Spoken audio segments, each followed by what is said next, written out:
All right. At least I can start with my housekeeping notes. You can see my screen in full screen, I'm assuming. So welcome everyone. Welcome to the second session of the first day of the COAR annual meeting. I'd just like to remind you that the session is being recorded. So we just left the recording on during the break. And very briefly, I'll take you through the housekeeping notes. There is the option to use closed captioning if you'd like to have English written underneath your screen as people are talking. We will periodically stop for questions, so please either put your questions into the chat or raise your hand, and we will just ask you to unmute yourself and you can ask your question directly. Please stay muted if you're not talking so that there's not any background noise for the other speakers. And again, we are recording the session so that it can be available to our members who are not able to make it to the meeting today. So this session, I'll just give you a brief run through of the agenda for the session today. We're going to talk about the context, really around this strategy, where the strategy evolved out of, what we're looking at in terms of a strategy to modernize the global repository network.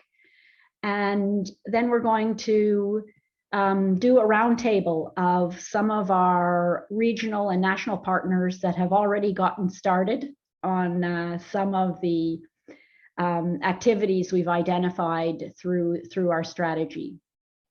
Then we'll have a Q&A, and then more of a discussion component at the end where I present to you what the group has decided that COAR could contribute to regional and national strategies, and then have a discussion.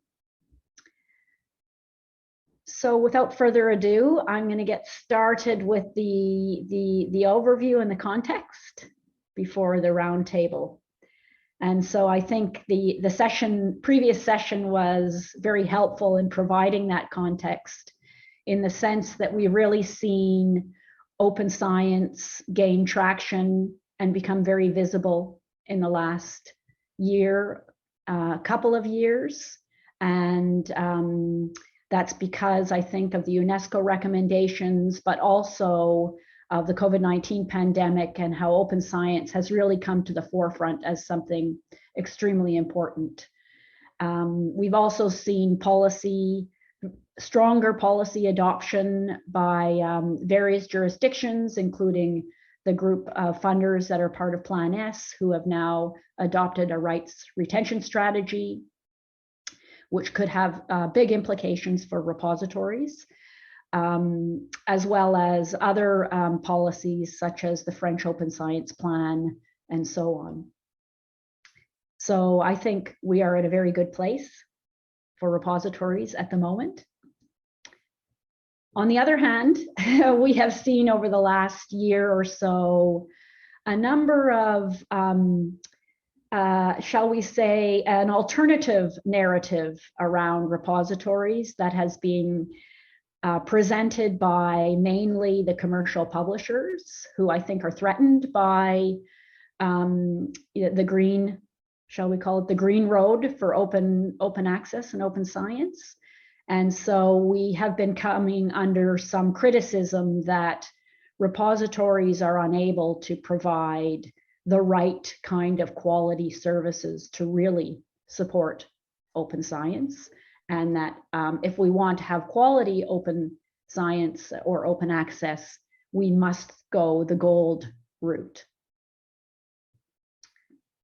And so I think this was the background context for us to start thinking about how we could really work with our regional and national partners to really strengthen and improve the repositories and the repository operations in various countries and jurisdictions. And so we decided to have a meeting anyway in July about kind of, again, a roundtable from people from different regions and countries to look at what we could do to try to, again, strengthen those national networks. And of course, very important is that we know that there are different challenges and different issues in different countries and different regions. And so any type of strategy we develop around strengthening the repository network really has to be tailored to the individual needs of different regions and different countries. So in advance of that meeting that we had in July, we did a small survey with our members about what are the most important barriers for them related to consolidating, strengthening, modernizing the global repository network. And here are the results of that survey. And you can see the biggest issue identified was really underfunding and under-resourcing of repository operations. But a number of other things were also mentioned, including lack of interoperability.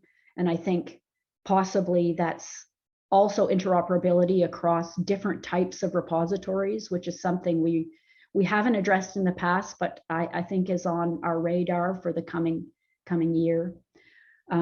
Low institutional visibility, so the repository is not on the radar of institutional managers and administrators, and out-of-date technologies and low-quality metadata. And then again, very important, we wanted to really look at the differences in the challenges across the different countries and regions so that we could develop an effective strategy to help the issues that were of most important for those regions. And so we could kind of cluster them into perhaps partner countries or partner regions that could work together in some ways on these strategies. And so with Africa and Latin America, one of the big issues there is really the older versions of software that are being running and the lack of technical resources to improve or upgrade the software platforms. In the United States, there was a discussion about institutional silos, and perhaps one of the things that's holding back repositories there is that there's not a lot of coordination across the country related to repository operations. In Canada, we talked about lack of visibility and recognition of repositories with other stakeholders. In Australia, they're not incorporated into long-term government infrastructure and funding.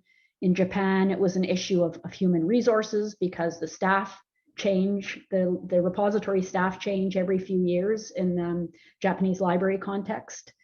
In South Korea, running old versions of software platforms. China, it was really an issue of getting this on the radar with researchers and getting them incentivized to deposit content and participate. And in Europe, there was a sense that there's a lack of visibility of repositories with other stakeholders as well.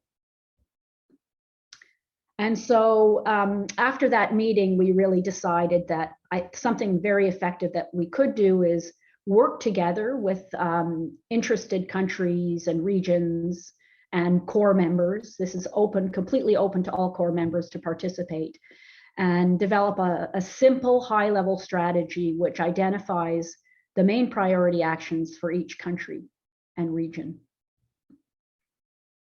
And so now what I'm going to do is turn it over to my colleagues for a roundtable, and these are not all of the countries and regions that we're working with. This is just some of them, and what they're going to talk about is what they've done so far in terms of looking at what a strategy in their own local context might look like. And so on that note, I'm going to stop sharing my screen And I'm going to turn it over to Lautaro to present about the Latin American context. Thank you, Caitlin. Are you seeing my screen? Yes. Okay. Okay. First, good morning, good afternoon, and good evening to all of you. Thank you, Caitlin, for the opportunity of presenting what we are doing. As Caitlin said, well, we are La Referencia, the Latin American Open Science Repository Network. So regarding the barriers and the work that Caitlin mentioned, we are trying to work in different levels. We have these challenges. There's a lot of things happening in our region and globally, and we need to improve and modernize our repository network and our service, because the challenge that we need to face in the near future. So we are working in different levels. One of those levels is our repository software, our repository aggregation software, our software platform. The new version of our platform is aiming to solve one or more of the barrier of the challenge that we are facing. One is the interaction, the interoperability with other kinds of software, with other components of the ecosystem, such as CRIS systems or national city systems, and other sources of relevant information that can be used to enrich the metadata in the repository level, but also to provide different kind of service using the interoperability, the interaction with the different components of a national, of regional open science ecosystem. So the new version of our platform that we are going to release at the end of this year is based on the work that is being done with in collaboration with the technical team of La Referencia and other international collaboration with RCAP and the University in Minho in Portugal, and EVIC in Brazil, because this new platform is the base of one of the biggest projects today in Latin America, that is the VR-CRIS national project in Brazil, that is going to bring metadata from different parts of the ecosystem and integrate in a national system to provide services to the repository network and other actors in the ecosystem. So the new version also is focused in repository dashboard to give a more complete set of services directly to the repository from our national aggregators.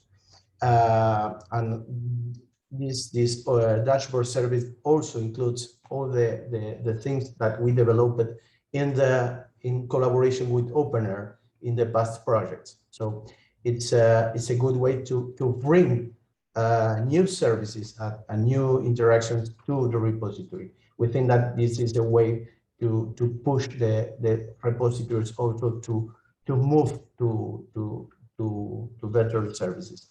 And in the last is we are also developing a regional usage statistic aggregation and report service that will be integrated into the repository software also. So that is from the regional and national level. But as Caitlin said, one of the biggest problems that we have in Latin America is the software. We have 80% of the Latin American repository are in this space, and a big part of a high percentage of those installations are old versions of the software. So we need in the near future, we need to migrate 2,000 repositories that are in version 4, 5, or even early versions of this space, and we need to move to this phase 7. That is the next version, the new version, with a lot of features that will be great to implement also these new services that we need, or at least to move to a 6th version in some cases, to put all the repositories at the same level and then move to 7. We are collaborating with COAR and with Lyrasis, trying to discuss how to do this in a coordinated manner, how to look for funds. That was all the other barrier that Caitlin mentioned, how to look for funds to support to the repository network for go to new versions. So we created a working group inside La Referencia to coordinate the efforts also with the different national nodes. We need to look for common strategies and look for funds and in the different levels, in the international level and in national level, to push these upgrades forward. So as first step, we are planning for the last part of this year a survey, a very simple and small survey with a small set of questions to see in what point we are standing.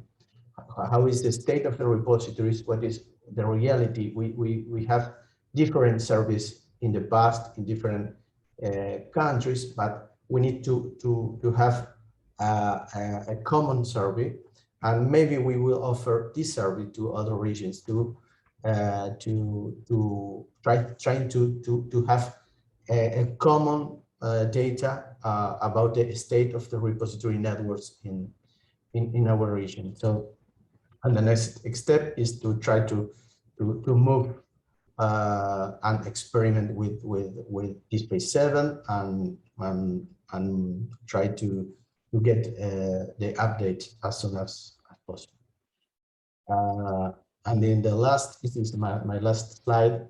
The other great opportunity for our repository network is the CoreNotify project. The CoreNotify project aims to implement a new way to connect the repositories with other systems. At first is with evaluation systems or to a peer review system. But in Latin America, we are seeing this opportunity to connect the repository network with other kinds of systems like national TV system, national quiz system, local evaluation system, others than reviewers, because we want to establish different mechanisms to bring information from other systems into the repositories, because at the end of the day, one of the objectives is get metadata and data to serve to a more diverse and relevant set of indicators and evaluation for the research output. If we have a better information at the repository level, we can put the repositories more in the center of the discussion around research assessment. And if we can put the repositories as a source for evaluation in the national agencies and in the processes of research assessment, then we can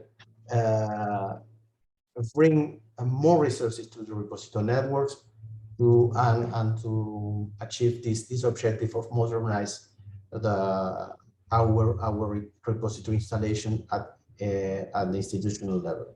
So we think that the CoreNotify will have a great impact in Latin America. We are looking forward to collaborate and put some pilots and try to implement some services using this new technology.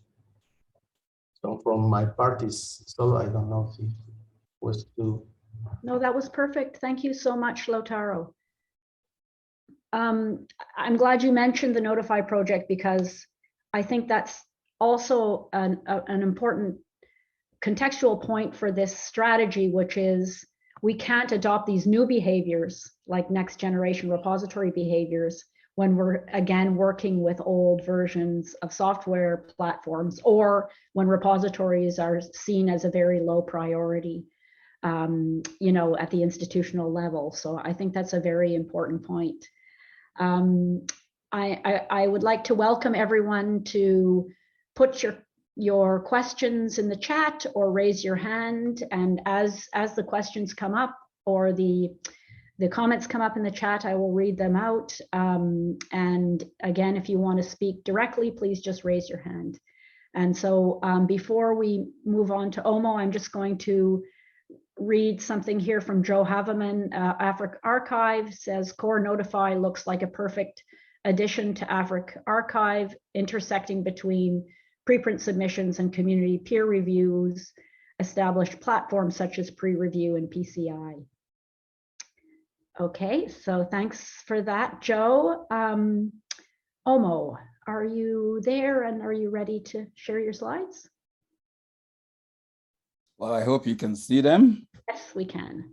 Thank you very much. You know, so same like Lautaro, good morning, afternoon, whatever time it is where you are. So I'm just going to sort of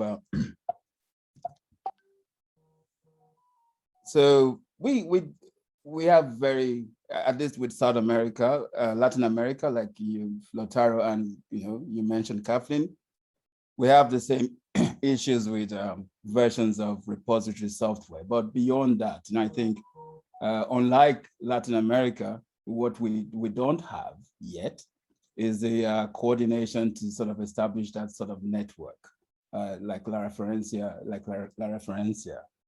So for us, the issues with the versions of repository software is really about technical capacity. So in the next slide, I'll talk about how we are trying to address that bit. But there is also within the institutions insufficient recognition of the role of repository. So that's also leading to a lack of visibility of these resources. So if you notice, my slide is all COAR, but there's Africa Connect 3 there. So that's really how we are at the moment. We're addressing the infrastructural deficit. We're doing that through two main initiatives.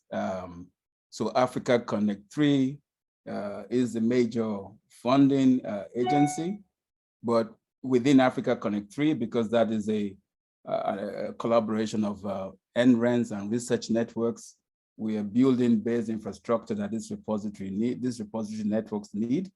And with that, we've been doing that for 10 years now, but we've only just started to build to address the issue that I identified in the first slide, where there's the institutions, even those that have repositories, can't keep them contemporary. So the way we are looking at addressing that within Africa Connect 3 is actually building shared platforms. So I've used the NRENs, have the NRENs provide the technical capacity to support institutions and use shared platforms. And we're doing that at national and regional levels. So at the moment, we have a few pilots going in Nigeria, Cote d'Ivoire, for the national demonstrators. And on a regional level, we're working with, just again, to demonstrate the usefulness of this infrastructure. We're working with an organization called Rule Forum. So that's an organization that has about 150 members across Africa. This is agricultural departments in different universities. So the idea is to sort of spin up a domain repository there and have, because of the widespread nature of the participation, use that to also drive visibility. So, and that's in Africa Connect 3, we have the 3 regional RENs. So we're looking at using that existing framework to also drive coordination for this activity. All of this is happening within LibSense, and I really hope that everybody listening is aware of LibSense. And if you're not, then we do need to do some more advocacy. LibSense is a community effort, a collaboration between the research networks and librarians. It actually started out like that, but now it has other parties in there, and I can see some of our membership in the list of participants. So LibSense, the players in LibSense are the 3 regional African RENs. I've already mentioned the sort of big project, Africa Connect 3, that would sort of running this through. But we're also very fortunate to have had the benefit of partners who have helped us drive the agenda. So these are known names: IFU, COAR itself, and our Japanese colleagues, NI. So they've helped shape the agenda, and we've been very successful in the last few years because of that. Within, we have a very large installed base of DSpace across the continent. But within Africa Connect 3, we're also part of the Invenio community, because in some of the national platforms are actually going to be using Invenio. So we have other partners as well, but these are sort of our core partners who we're working with to sort of advance these strategies. Latin America, Lautaro just presented just what's happening there. So we have quite a few common challenges. So it was really almost a given that we would look to Latin America and look to work with them. And we thank COAR for brokering that relationship. Now we have a formal relationship established with La Referencia, Red Clara. Red Clara we'd already been working with as NRENs, previously, but this is the first time we've actually engaged with La Referencia formally. And we're looking to sort of leverage some of what Lautaro was talking about to sort of build the same sort of infrastructures. At the moment, we're one of our partners, the ASREN, which is the North African entity, is actually working representing us and working with Latin America to explore the use of the harvester in our region. And I think, COAR has been very instrumental in sort of moving this forward.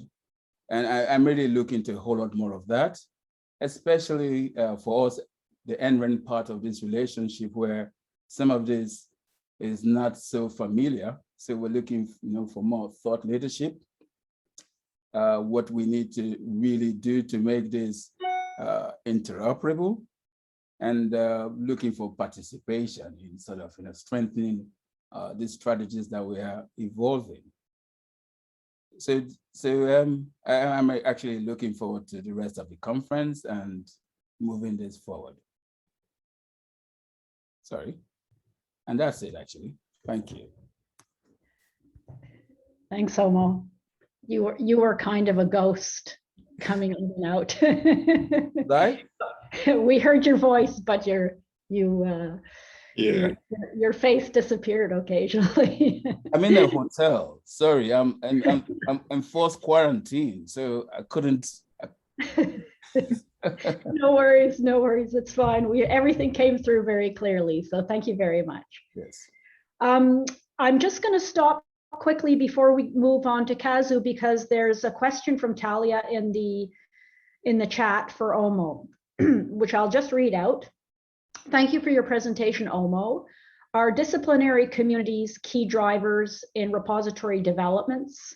You referred to agricultural schools working together. Interested to hear more about your stakeholder groups. We are trying to foster them. So because we already had plans within Africa Connect 3 to sort of demonstrate how we could support research data management, the Roof Forum, the agricultural schools, were a low-hanging fruit. So we went straight for that. But right now we're working with, with another group of champions in public health. So the intent is that we're going to sort of look at these disciplines, find, situations where there already is some activity, and see how we can support that. And in doing that, demonstrate what's possible with the other disciplines.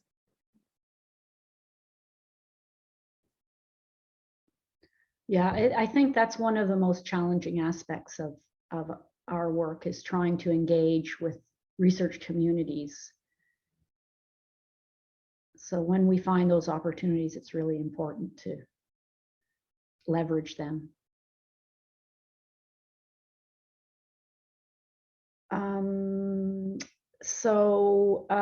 Daisy says here, can we get clarification on Southern Africa focus from Omo's presentation? Not so sure what that is, what Daisy means. Because we have 3 regional RANs in Africa. So the Ubuntu I work for WACRAN, which is Western Central Africa. Ubuntu Alliance works for, covers Southern and East Africa. So there's sort of the focal point, in the collaboration. But in Libsense, which is a little bit flatter, we have representation from all parts of Africa. We actually, in this context as well, we also have work being done by UCT, which seems to be very visible in South Africa in terms of scholarly communication. So I'm not sure what she means by South African focus. Well, I think maybe just go ahead. Can I chip in quickly? Yes, I just wanted, Omo identified 3 legs like Ubuntu Net and so forth. And all of those institutions are not in the southern part. That's my question. And for him to refer to University of Cape Town, University of Cape Town is one of the 26 universities. So yeah, so it's again now another challenge that he's raising. Thank you. I just wanted clarity on how all these other 3 bodies is referring to, because they're not depicted in the southern part. They are on the other part of Africa. So I wanted to see how they would merge. What's his vision with them merging into the southern part? Thank you. A little bit of a correction there, Daisy. Ubuntu Alliance covers Southern and East Africa. Their POPs are actually based in South Africa, and they've run from there for the last 10, 12 years. So, but I will probably offline, I would send you some more information so you can sort of catch up with this.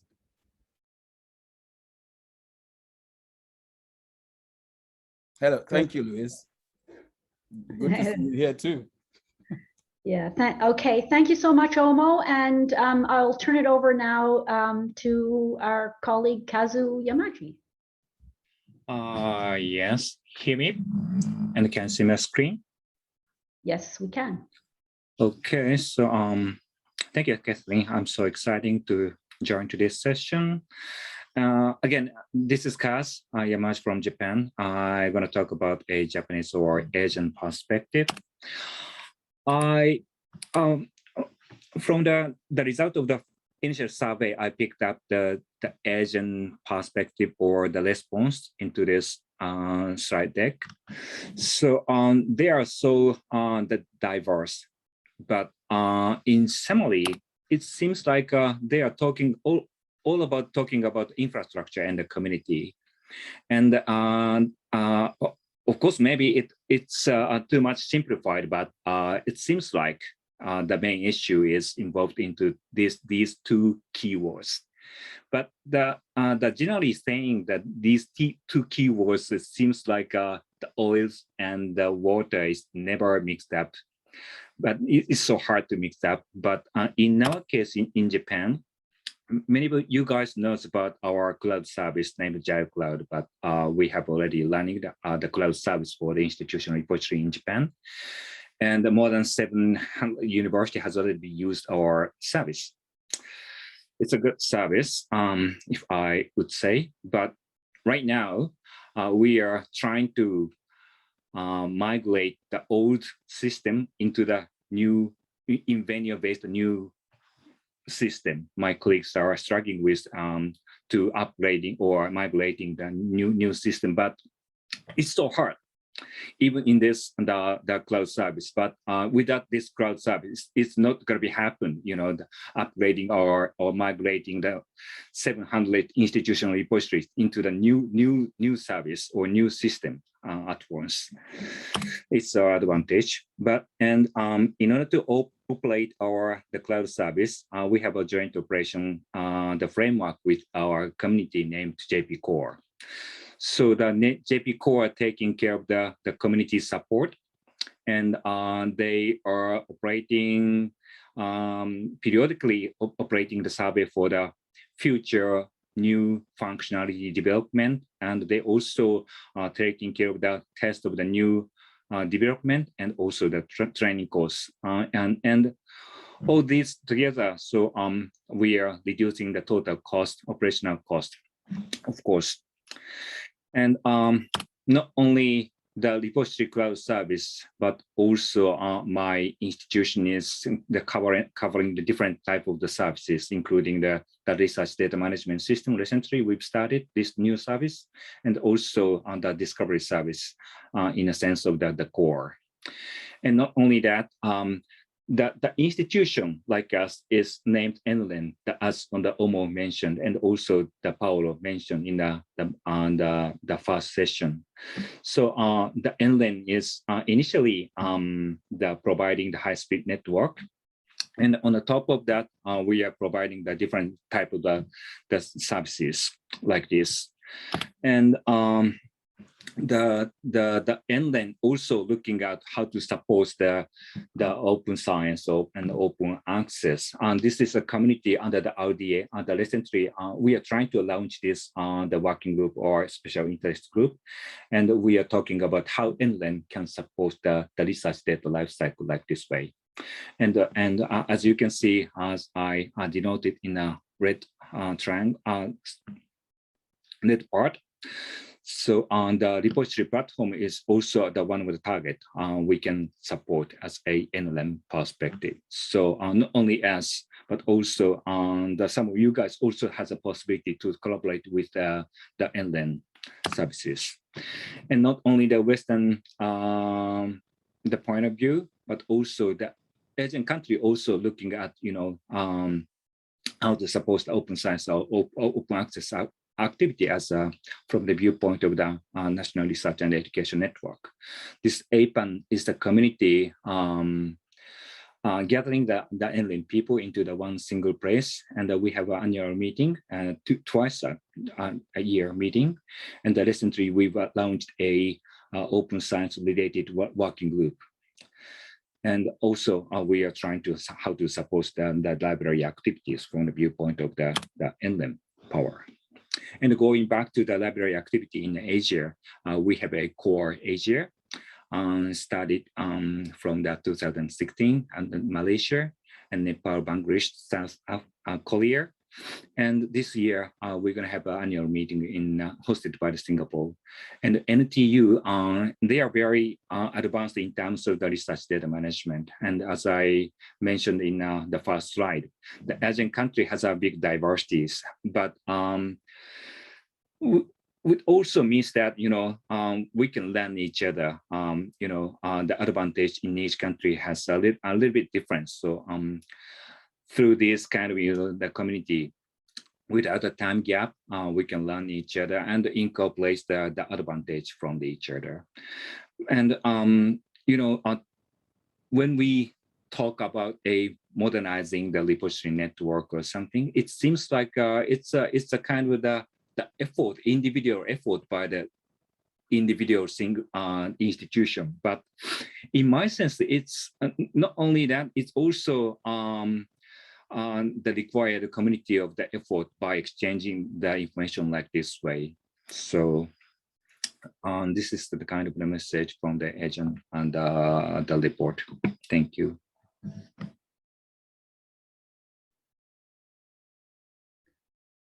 Thanks, Kazu. Yeah, and I think one of the things that we were very aware of, and it came out during your presentation, is that these strategies, although they can be kind of advanced at the regional level, they really need to be implemented at the national level in most cases, given the different places, different levels of development, and different jurisdictional contexts of countries. So I see Asia OA or LibSense as kind of umbrella mechanisms for helping to advance these modernizing repository strategies, mainly at the national level. Yeah, that's right. Totally agree with your idea. Yeah. So I see no comments or questions in the chat at the moment. So I'm going to turn it over to, who was next? Was it Tina? Yes, I'm going to turn it over to Tina from the United States. Welcome, Tina. Thank you so much. Go ahead. Great. So as Kathleen said, I'm here to talk about the U.S. context.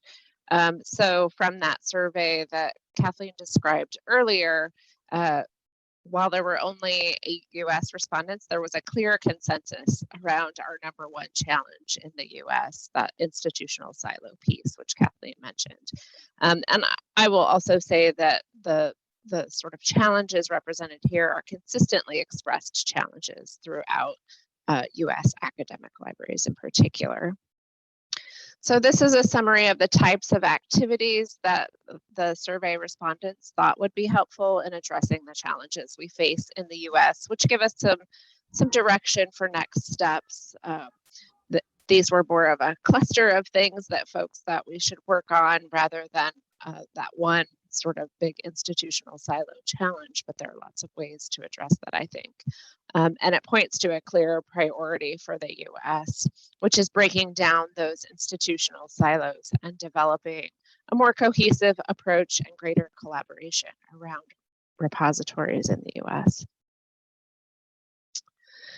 So this really led COAR and SPARC to partner on a visiting program officer position, and that's me, who will engage in the activities shown on this slide. So I'm the visiting program officer for the U.S. Repository Network to try and move this forward. And I think the activities that you see here that COAR and SPARC have asked me to work on clearly tie back to those survey results. Creating a shared vision and trying to break down those institutional silos, for instance. Lack of visibility and recognition of repositories with other stakeholders, which has been mentioned by others, was also one of the #2 challenge for US and one of the top activities as well. So I think this really fits together well and can help advance that need to break down those institutional silos. So right now, I've just started at the beginning of this month, so we're still in the early days of this work, but right now we're finishing up the stakeholder identification process.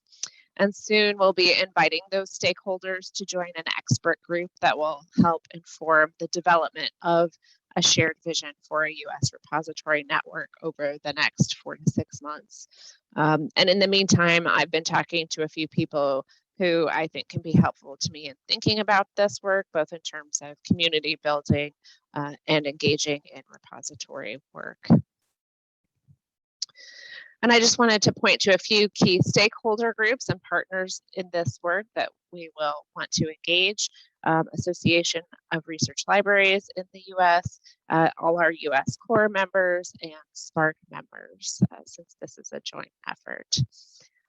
So if you fall into one of those groups, or even if you don't, feel free to reach out to me if you're interested in being involved or just want to talk through things or have questions. You can reach out to me.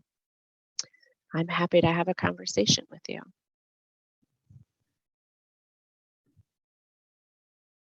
Thank you so much, Tina. That's great. And on behalf of CORE, we're very happy to have you in your new position. And yes. We're looking forward to working with you to really advance things in the US context. Thanks for letting me be here today. Yeah. So there's just one comment that I'll read out, a couple comments before we move on. Michael Witt from Purdue University says it's exciting to see this partnership between COAR and Spark in a useful and practical way. Looking forward to seeing this take shape, Tina. Thanks, And, Michael. Be in touch. and Talia says, great news.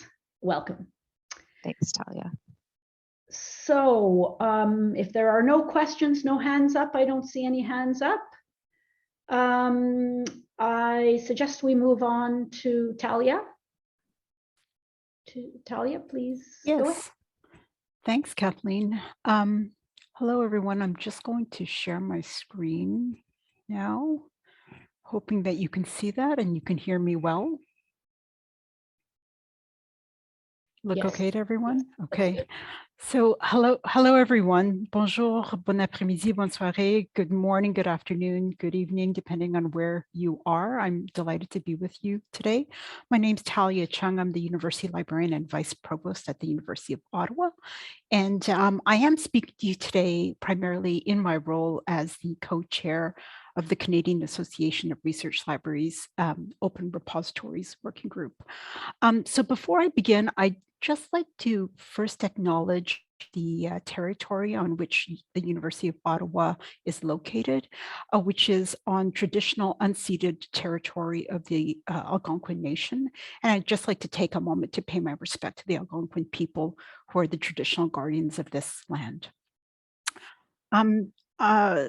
So I'm just going to get started and provide a bit of context about the work that is happening in Canada, primarily as outlined through the work of the Open Repositories Working Group. So for those of you who might be less familiar with the Canadian context, CARL is a national association that represents Canada's 29 largest university libraries and 2 federal institutions. It's a national organization with membership from both French-speaking institutions as well as English-speaking institutions, something that characterized very strongly Canada's national landscape. So this is a key quality of CARL and something that manifests itself throughout the work of the various task groups. In 2018, the Open Repositories Working Group was created as part of a think piece arising from the development of a scholarly communication roadmap, the need for the repository community in Canada to come together to define a strategic vision and to move the community forward around some shared goals and objectives.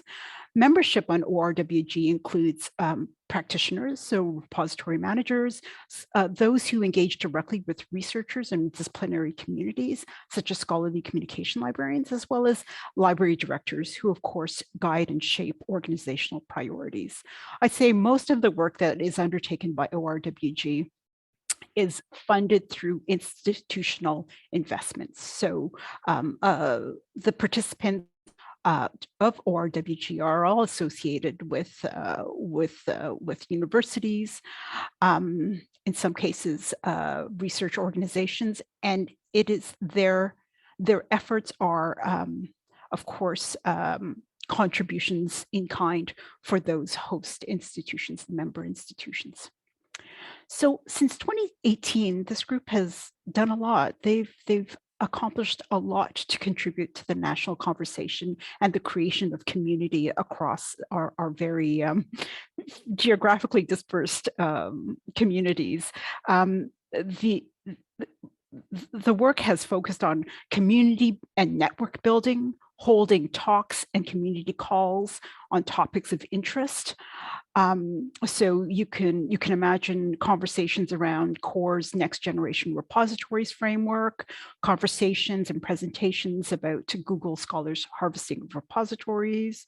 And more recently, because we find ourselves in this pandemic situation, talking about COVID-19 and how that manifests itself in the scholarly communication realm. As well, members of ORWG expressed that during this period of the pandemic, when many were forced to work from home, those community calls were important connectors for them at a professional, but in some ways at a personal level, to keep them connected to their community, fellow practitioners. In addition to building community and shared learning opportunities, the group has undertaken to develop position papers and reports, particularly reflecting the Canadian context, and advancing some proposed common objectives, such as a common way of presenting institutional repository statistics. What does it mean for repositories with respect to digital preservation functionalities within systems, and certainly general views of advancing open, the perspective from practitioners of scholarly communication. So those are very important, I would say, community building pieces, means through which, as a national community, we begin to focus in on shared objectives. As well, at the start of the work of ORWG, I believe there was not a lot known with respect to the huge variety of repository platforms being used. And so for the last 3 years, each year we've undertaken an inventory of repositories used, repository platforms used across Canada, just really highlighting the heterogeneity we find in this repository environment in Canada. Because of the coalescing of this group, Carl was also able to put together a task group so that we could partner in the Open Air Advance initiative. And this has been very valuable in particularly raising the profile of research libraries to our federal funders, and kind of situate us as key partners in the research scholarly communication environment. So challenges. So I would probably echo the challenges that many of my fellow panelists have also already highlighted. It's a question of what is of immediate concern that we can address within the current context. So you'll see no huge surprise. The current environment is largely made up of a stovepipe of repositories, whether we're considering the underlying infrastructure, whether we're considering the nature of the content types that we consider for one repository versus another. Whether they are institutional versus regional nodes. So there is still an important connecting work to be done at the technological level. Institutional capacity it continues to be a concern. What I have heard from our working group is the need for constant upskilling in order to really properly maintain repository infrastructure, and then once one thinks of the layers of service that must overlie an infrastructure, then again continuing the need for professional development and sharing of best practices across the community. So, certainly the question of institutional capacity, sustainability, and how we build that continues to be a concern. I mentioned quickly digital preservation and how repository infrastructure feeds into long-term digital preservation. Of course, research libraries play a key role in long-term stewardship of knowledge. How do we bring this particular value proposition into our repository planning and operations? And then last but not least, in Canada, we do have a federal funder policy requiring our researchers to make their publications available in open access. But research has recently shown that compliance levels continue to be of concern. So how can our repository network begin to address that or contribute to solutions? So needless to say, research is an international endeavor.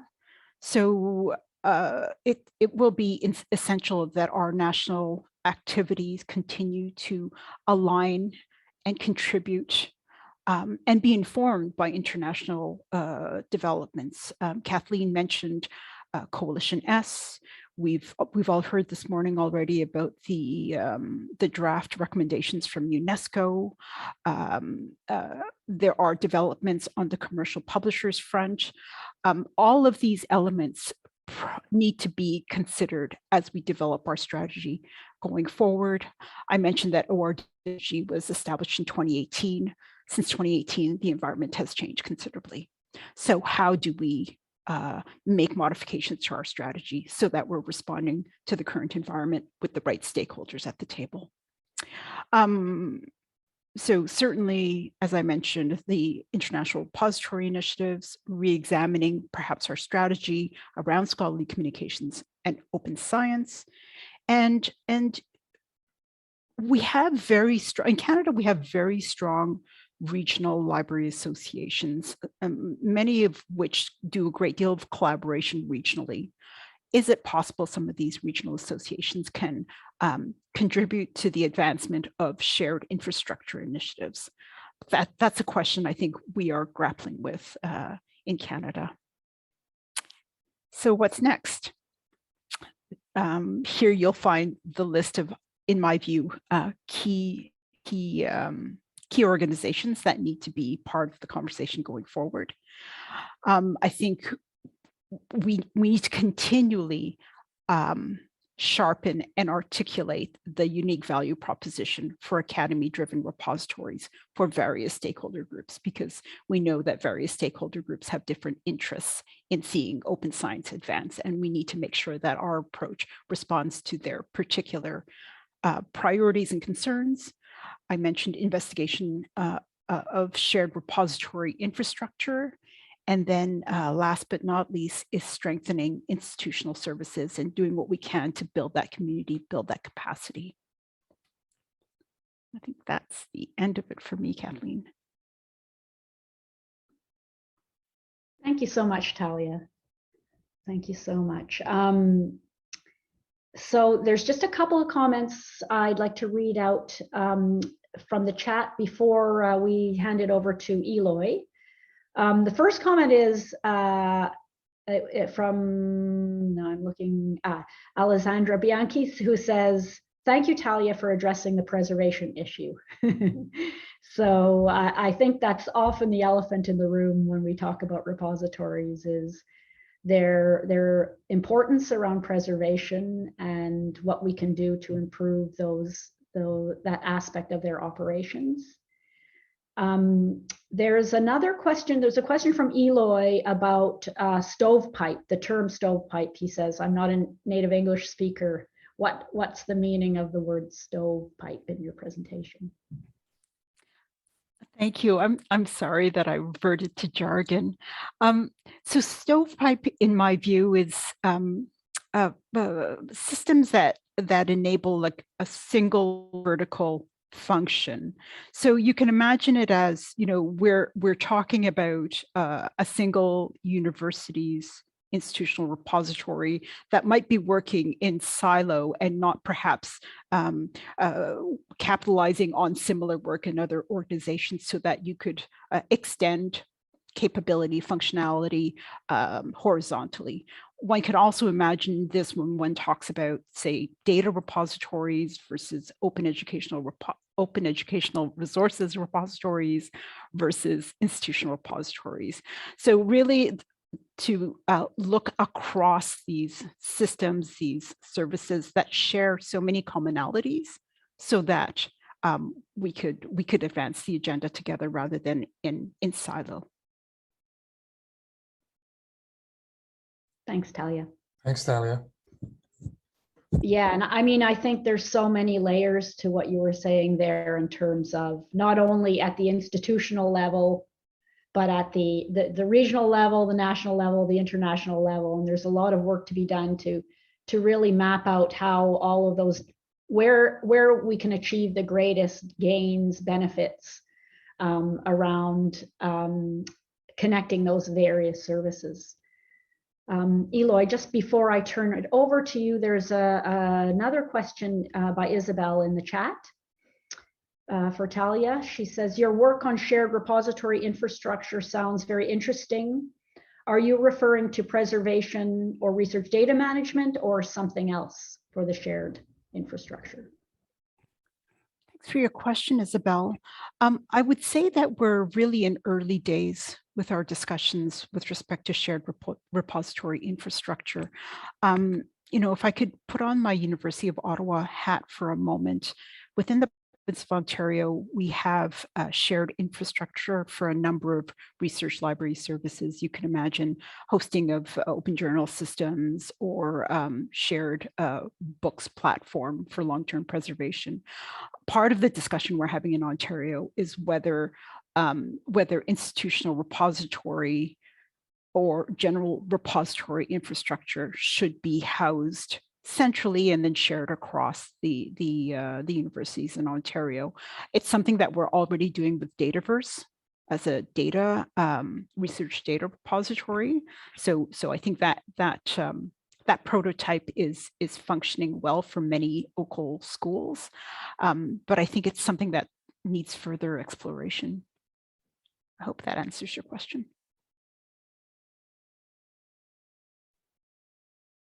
Thanks, Talia. And last but not least is our look at Europe, and I'll turn the floor over to Eloy. Okay, let me share my screen. Do you see it? Yes. Okay, so thank you very much. Good day. So I will just say good day because to keep with all the time zones, and it is really a pleasure to be able to participate in this panel. I'm Eloy Rodrigues. I'm from Minho University, and I'm also here on my personal and Minho capacity, but I also kind of represent OpenAir because I'm also engaged in OpenAir and have discussed some of these issues with OpenAir colleagues. So I would like to stress that apparently Europe may seem from the outside a very small and probably uniform region, but it's really a very we have really a very diverse landscape. So currently we have around 2,000 repositories registered in OpenDoor, and one remark that I want to immediately make is also a remark for future work of COAR, and I know that COAR is involved in OpenDoor. I tried to get much detailed characterization of those repositories, and I couldn't. For instance, I could not. I would like to know what are the versions of this space that are running, because I'm almost sure that we still have many repositories in Europe, for instance, running older versions of software compliance. We have some data about compliance with OpenAir guidelines that come from OpenAir, but again, there is still a lack of knowledge about that landscape. Then the second point that also we have very diverse landscape at national level, because in probably several countries, we have also a very kind of siloed situation where each repository and institution works kind of in isolation. But we have in several other countries, especially in the south of Europe, several national repository networks and aggregators. For instance, this is the case of Portugal, also Spain. France is another situation because they have a more centralized infrastructure, but also with many distributed participation. So again, it's very diverse landscape. And finally, in Europe, we have OpenAir that has been developed throughout several EC-funded projects on the last decade, but currently is also a legal entity and organization. And the OpenAir, the main asset of OpenAir is really the two sides of it. That is at the same time a human network with national desks or national representatives in almost every European country. And at the same time, during this last decade, OpenAir has developed a strong infrastructure where also there are already several services running and relevant services running, and that's and of course OpenAir is not only about repositories, let alone not only about institution repositories, but in the origin of OpenAir and still in OpenAir today, the repository element is still very relevant and very important.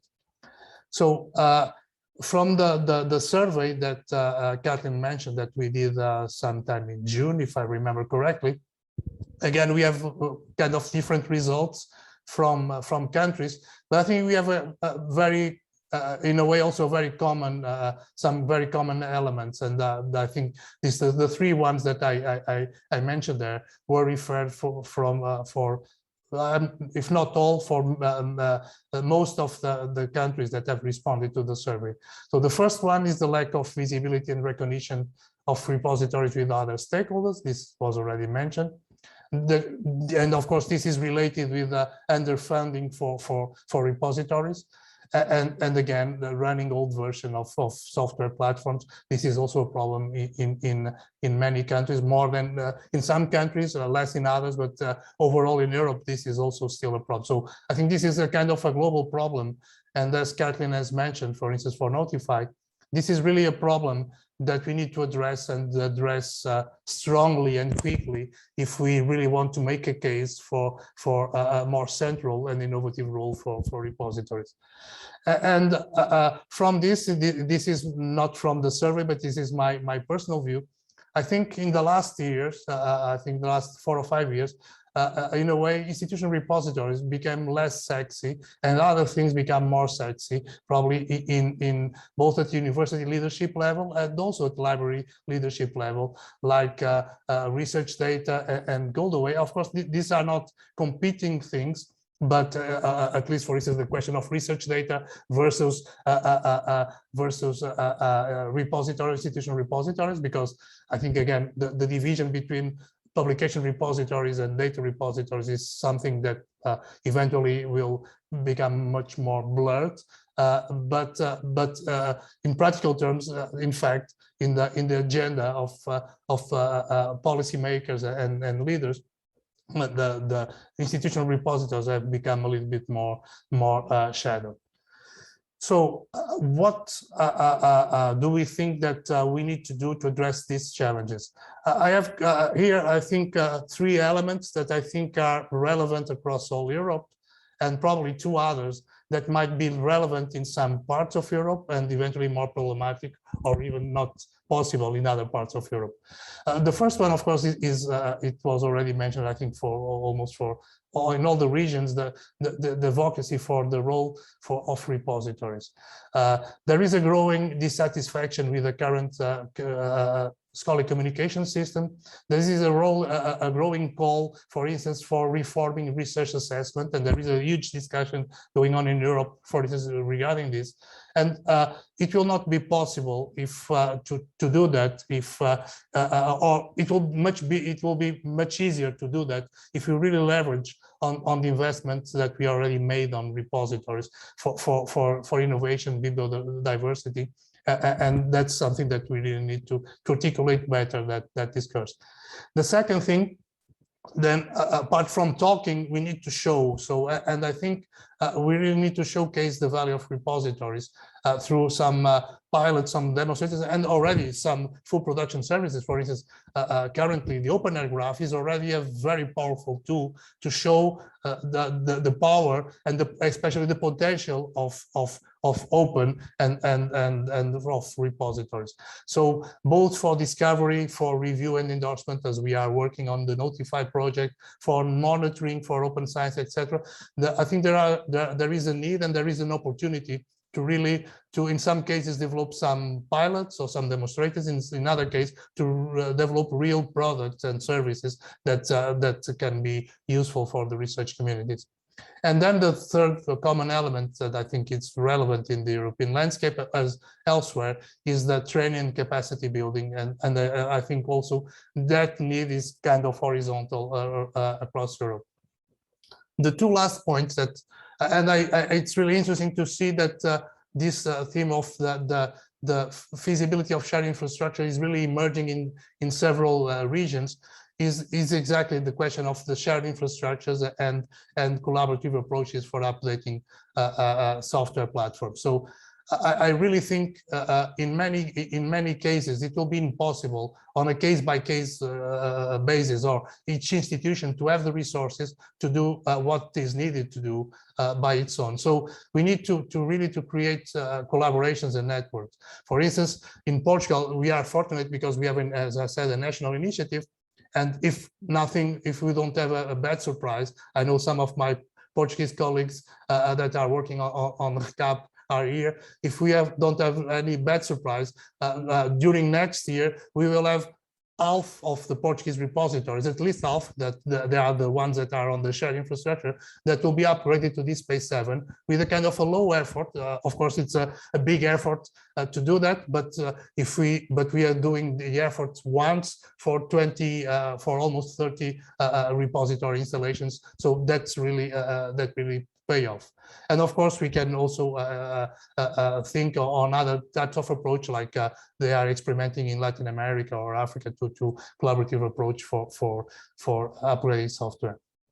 And for doing that, I think we can, doing all this, we can leverage in some of the players that we have in Europe. Of course, in the first place, again, OpenAir, I think it's a very powerful ally and organization to work with on this. The national repository networks, where they exist, and they exist in several European countries. Other organizations like library organizations like LIBRA or the National Library Associations, and then also, of course, Spark Europe, for instance, for the advocacy part, and again, also European University Association and National Rectors Councils. And for instance, when I was preparing this, Inga from Ghent just pointed me out that one important stakeholder here could also be European University Networks, because this is our networks of European universities that are funded by European Commission under the Erasmus Plus program. And for instance, on those networks, maybe there are also possibilities to explore shared infrastructures, or at least shared approach to upgrade repository infrastructures. So those opportunities can appear at national level, but also at the transnational level, leveraging on these networks. And of course, we need to work with Science Europe and the national funders, because some of this work, some of these infrastructures are already funded by national funders, or we need to get some funding to do this. My final slide, my final remarks. So I think there is a good opportunity, and now we have a good timing for doing this, and we have, and in Europe we have the OpenAir network that we can really use to share information, to promote best practice, to help on training and capacity building, etc. And we also have several infrastructures, starting with the OpenAir infrastructure, but also the national infrastructures, where we can really pilot or run those value-added service that I've talked about. But there is really a challenge, and I think this is also global, is that we need to converge and align at different levels, from the institutional level, where everything also needs to happen, to the national level, and then the European level. So this is, I think, a good opportunity, but is also a big challenge. Thank you. Thanks so much, Eloy. I completely agree with you. There's a couple of comments or questions in the chat here for you, Eloy, so I'll just read them out. The first one is from Alessandra Bianchi. Why data repositories are seen as so different from IRs, apart from technical issues? My point, I don't think that data repositories, especially institutional data repositories, should be different from others. My point is that they have been perceived as really as different as different objects or things. Also because in many cases, historically, data repositories were mainly disciplinary, and in many cases we are talking mainly about institutional repositories. Of course, there are also publication repositories like Archive or PubMed that are also disciplinary. But I think traditionally, and also where we have a more traditional view of research outputs, where we have data as being very different from publication and not connected with publications, that will be kind of natural. Again, as I said, I think in the future, and for instance, this is our view on next generation repositories, on PubFair, on Notify, is exactly that we should treat all research outputs similarly, and repositories can be the solution for all types of research outputs. Alessandra says that's her view too. So that's good to hear. And again, I think that's some work that we'll be thinking about doing next year at COAR, about how we can break down those silos across content types in repositories, or perceived silos. So there's one more question for you here, Eloy, from David Miner. Thanks, Eloy. When you talk about showcasing repositories, who do you see as the audience? Funders, data creators, local institutions, all?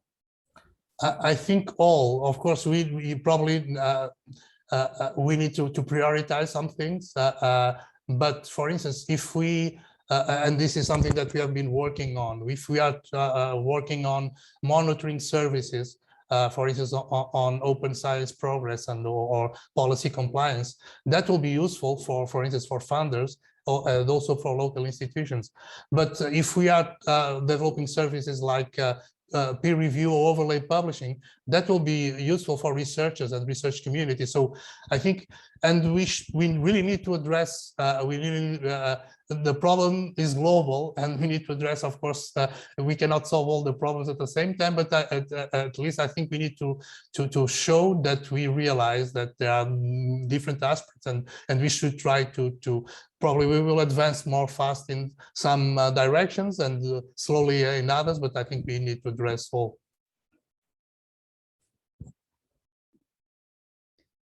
Thanks, Eloy.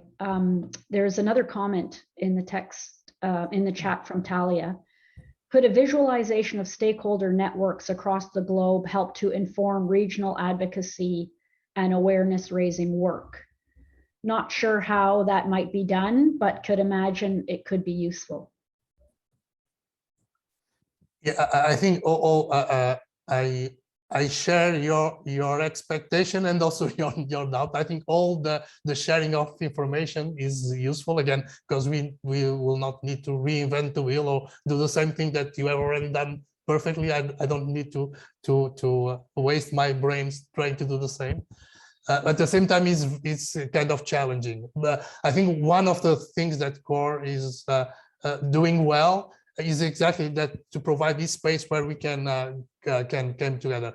I think again, I think this is something that we can try to take on board the next executive board of COAR, and try to see how that can be really implemented. But I agree. I think we should really make sure that we can reuse the good experience that they are shared and be reused by others. Completely agree. Yeah, so there's another comment here by Isabel, and I'm not sure this is directed specifically at you, Eloy, but I'll read it out, and anyone who feels they would like to respond, please go ahead.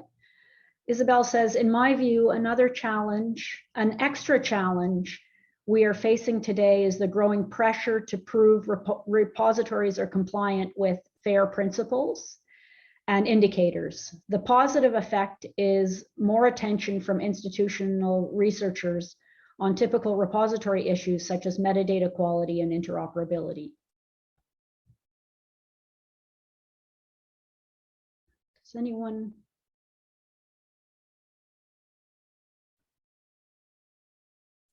want to comment on this? And I think this comment, Isabel, is very much related to the session we'll be having tomorrow morning about repository assessment criteria and the challenges of responding, the repository community responding to these various criteria that are coming out from different other stakeholders in the system. Exactly. I can just briefly jump in here also. Again, I agree with you, Isabel. I think again, this is, we should try, it's not easy, but we should try to take this as exactly as an opportunity to showcase the importance of having good infrastructure, good quality metadata. And every time also, by the way, this is something that I want to point out, because we are working on this also here in Minho. When we start to look, for instance, to metadata about our institutional research output, even from commercial sources, we realize that they are very far from being perfect, for being of good quality, from being fair.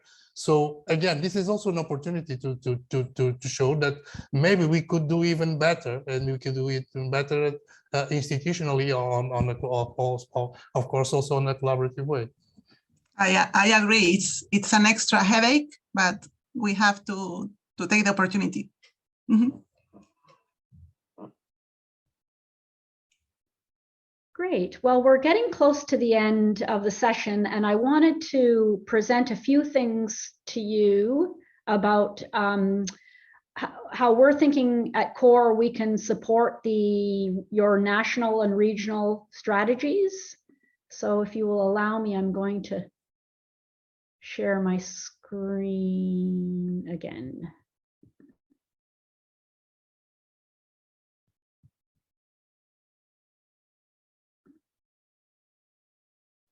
There we go. And I welcome any comments you have about what COAR can really do to help you.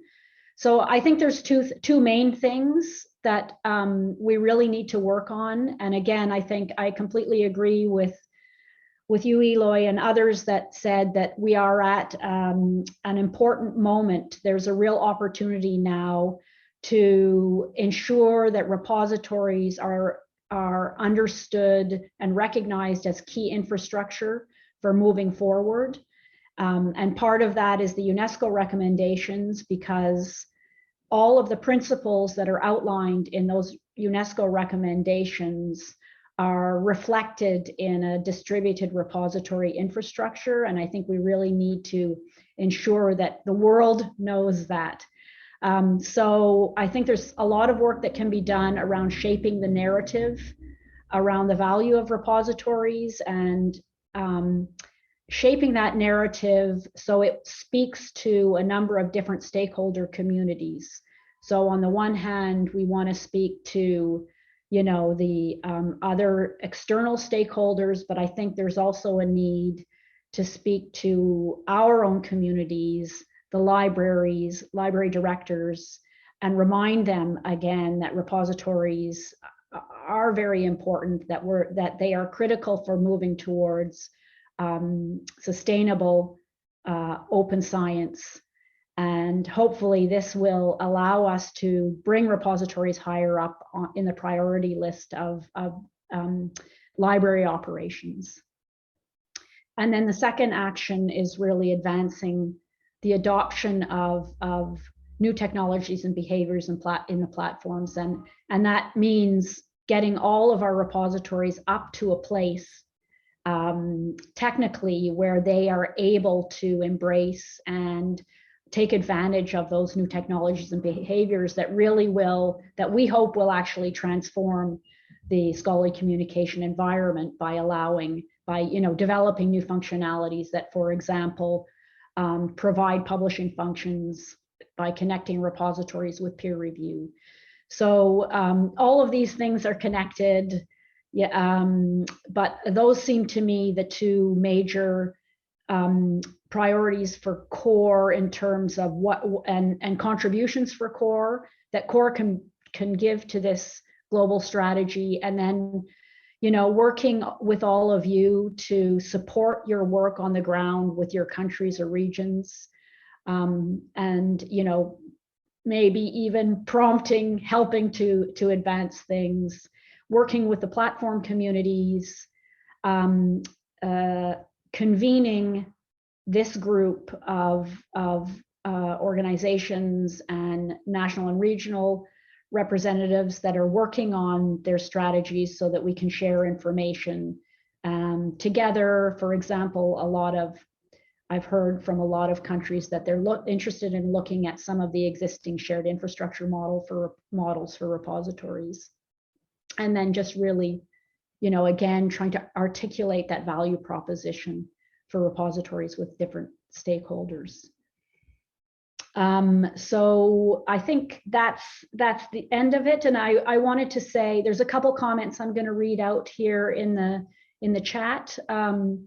But I wanted to say also at the end of this, that this is really, although we're working with networks in a sense, there are our key partners in this work.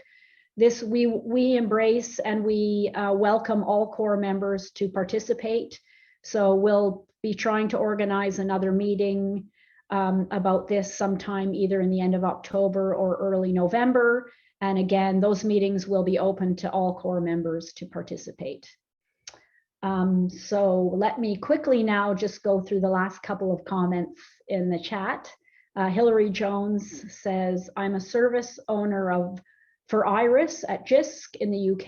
The IRIS service has 190 repositories from 152 institutions across the UK, US, and New Zealand, Australia, New Zealand, I'm thinking. Mainly and originally UK, 178 repositories in the UK from 142 institutions, but expanding. We are working with Lyrasis on the IRIS US service. We work with many software platforms. Okay, thank you very much, Hillary. And the last comment is from Irina. Perhaps we could collect some impact statements on the different repositories make. I think that's a great idea, and we could use them for our advocacy work. I think that's an excellent idea, Irina. And there's a comment from Susan Haig. Excellent informative session. Thanks to all the speakers. I think Eloy's personal view that IRs may be losing ground in terms of perceived importance is true, and not just in Europe, which is why the issue is quite urgent. Yes, yeah, Susan, I think you're right. And so this is, while we have the opportunity now, we must really galvanize and start working together with some very active initiatives to try to advance this. And so with that, I'd like to say thank you very much to all of our speakers. I really appreciate you taking the time to come and talk to us and update us on what you're doing. Thank you all participants for coming. We really appreciate your engagement in the meeting, and I hope to see you tomorrow for our session on repository assessment frameworks and best practices, starting at 8 a.m. Eastern Time, 12 Universal Coordinated Time, 1 in Portugal and UK, 2 in Central Time Zone in Europe, and so on. Kathleen, do you want to remember the voting for the executive board? Oh, yes. Thank you, Eloy. Thank you for reminding me. Just a note also that those of you who are institutional members, voting members, so institutional formal affiliate members who are the main contact will have received a link to the executive board election candidates and to the voting platform to be able to vote. So the voting has already begun. Please go ahead, and the voting will close at the end of the General Assembly on Friday. So if you have any trouble finding that link, please look in your spam folder. And if it's not there, then get in touch with us anytime and we will try to resolve that issue. So thanks again, everyone, and see you tomorrow. Thank you. Bye-bye. See you tomorrow. Bye-bye.